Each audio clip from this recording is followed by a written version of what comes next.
ശ്രീ മിഥുൻ വിജയകുമാർ, അപ്പോൾ ഇന്ദിരാഗാന്ധിയെ തള്ളിക്കളയുകയാണ്. നെഹ്റു പോലും പറഞ്ഞിട്ടുണ്ട് വീർ സവർക്കറെ കുറിച്ച്. അപ്പോൾ ഈ നരസിംഹറാവു വരെയുള്ള ആളുകൾ വളരെ കൃത്യമായി വീർ സവർക്കർ ധീര ദേശാഭിമാനി തന്നെയാണ് എന്ന് പറഞ്ഞുകൊണ്ട് അദ്ദേഹത്തെ പുകഴ്ത്തുന്ന ഒട്ടേറെ പ്രസംഗങ്ങൾ ആർക്കൈവ്സിൽ നമുക്കെടുക്കാം. ആ ഡോക്യുമെൻ്ററി 83-ൽ പുറത്തിറങ്ങിയ ഡോക്യുമെൻ്ററി പോലും നാഷണൽ ആർക്കൈവ്സിൽ ലഭ്യമാണ്. ഈ ചരിത്ര സത്യങ്ങൾ ഇങ്ങനെ നിൽക്കുമ്പോഴാണ് രജനെ പോലെയുള്ള ഈ രാഷ്ട്രീയ രംഗത്തേക്ക് കടന്നു വന്ന യുവാക്കൾ ഇന്ദിരാഗാന്ധിയെ അടക്കം തള്ളിപ്പറയുന്നൊരു സമീപനം എടുക്കുന്നത്. നോക്കൂ നീലിമ, നമ്മൾ നേരത്തെ പറഞ്ഞ കാര്യം തന്നെയാണത്.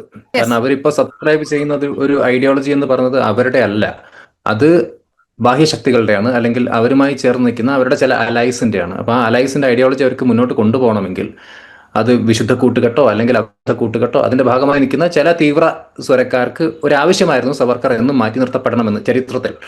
അപ്പൊ അത് എന്തുകൊണ്ടാണെന്ന് വെച്ചാൽ അന്നത്തെ ആ കാലഘട്ടത്തിലെ തീവ്ര ഇസ്ലാമിക സ്വരക്കാർക്കെതിരെ നിൽക്കുന്ന ഒരു വോയിസ് ആയിരുന്നു സവർക്കറിന്റെ ഒക്കെ. അപ്പൊ അദ്ദേഹം എല്ലാ കാലത്തും വെറുക്കപ്പെട്ടവനാവണം എന്നുള്ളത് ആ ഐഡിയോളജി പിന്തുടർന്നു വരുന്ന ആളുകളുടെ ആവശ്യമാണ്. അവർക്കത് ഇന്നും ആവശ്യമാണ്. ഇപ്പൊ അവരുമായിട്ട് സബ്സ്ക്രൈബ് ചെയ്യുന്ന നമ്മുടെ ചില പാർട്ടികൾക്ക് അതൊരാവശ്യമായി മാറുകയാണ്. കാരണം അവരുടെ സപ്പോർട്ട് കിട്ടണമെങ്കിൽ ഇങ്ങനെയൊക്കെ പറയണം.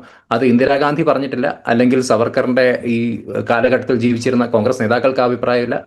അങ്ങനെ ഒരു അഭിപ്രായം ആർക്കും ഉണ്ടായിരുന്നില്ല. പക്ഷേ ഈ ഒരു കുറച്ച് കാലമായിട്ട് നമ്മൾ കാണുന്നത് രാഹുൽ ഗാന്ധിയുടെ കീഴിലുള്ള കോൺഗ്രസിനാണ് ഈ പറഞ്ഞ പോലെ സവർക്കർ ഒരു വെറുക്കപ്പെട്ടവനായത്.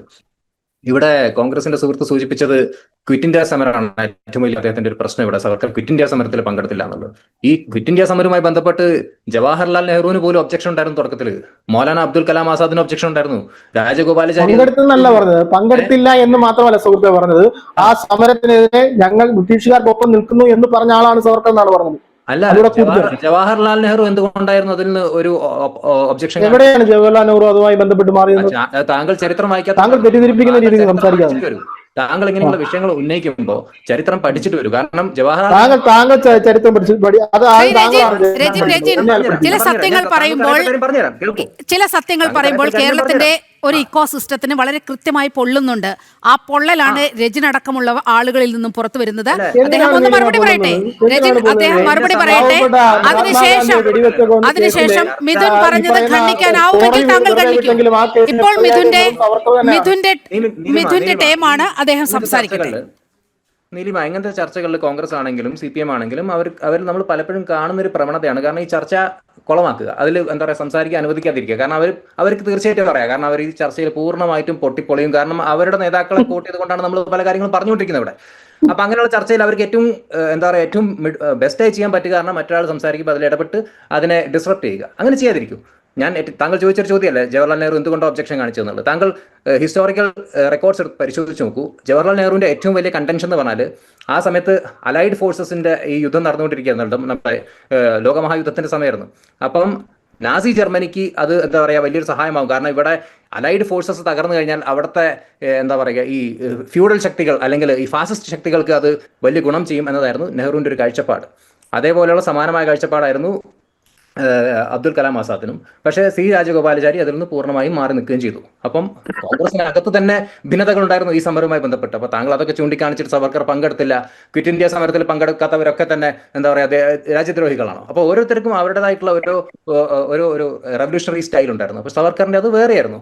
പിന്നെ ഞാനിവിടെ അബ്രഹാം ലിങ്കൺ പറഞ്ഞൊരു വാചകം കോട്ട് ചെയ്തുകൊണ്ടാണ് ഞാൻ അദ്ദേഹത്തോട് പറയാൻ ആഗ്രഹിക്കുന്നത്. You can fool some people all the time and all of the people sometime, but you cannot fool all the people all the time. എല്ലാ കാലത്തും എല്ലാവരെയും വിഡ്ഢികളാക്കിക്കൊണ്ട് നിങ്ങൾക്ക് ഇങ്ങനെ പോകാൻ പറ്റില്ല. അപ്പോൾ അതുകൊണ്ടാണ് ഇവിടെ കൃത്യമായിട്ട് ഞാൻ നേരത്തെ എടുത്ത് പറഞ്ഞത്, VD സവർക്കറിന്റെ സ്റ്റാമ്പ് ഒരു കോമെമ്മറേറ്റീവ് സ്റ്റാമ്പാണത്. ഇവിടെ ഇടതുപക്ഷത്തിന്റെ സുഹൃത്ത് പറഞ്ഞത് അതിപ്പം നീലിമയ്ക്ക് വേണമെങ്കിൽ ഒരു സ്റ്റാമ്പ് ഇറക്കിക്കൂടെ. എത്ര ബാലിശമായ ഒരു കമന്റ് അദ്ദേഹം പറഞ്ഞത്.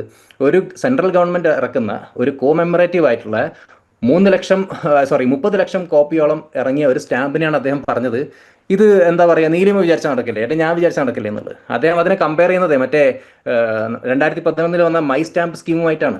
അതൊരു പേഴ്സണലൈസ്ഡ് ഒരു കമേഴ്ഷ്യൽ സർവീസാണ്. ആർക്ക് വേണമെങ്കിലും പോയിട്ട് പോസ്റ്റ് ഓഫീസിൽ പോയിട്ട് ബുക്ക് ചെയ്യാൻ പറ്റുന്ന ഒരു കാര്യമാണ്. അതുമായിട്ടാണ് അദ്ദേഹം താരതമ്യം ചെയ്യുന്നത്. അപ്പം ഇവർ സവർക്കറിനെ എത്രത്തോളം തരം താഴ്ത്താൻ നോക്കുന്നു. അതായത് അന്നത്തെ സർക്കാർ 1970 സർക്കാർ ഒരു കോമെമ്മറേറ്റീവ് സ്റ്റാമ്പ് ഇറക്കിയിട്ട് അദ്ദേഹത്തിന്റെ 87ാമത്തെ ജന്മദിനത്തിലെ വാർഷികത്തിലാണ് അത് ഇറക്കുന്നത്, ബർത്ത് ആനിവേഴ്സറിക്കാണ് അത് ഇറക്കുന്നത്.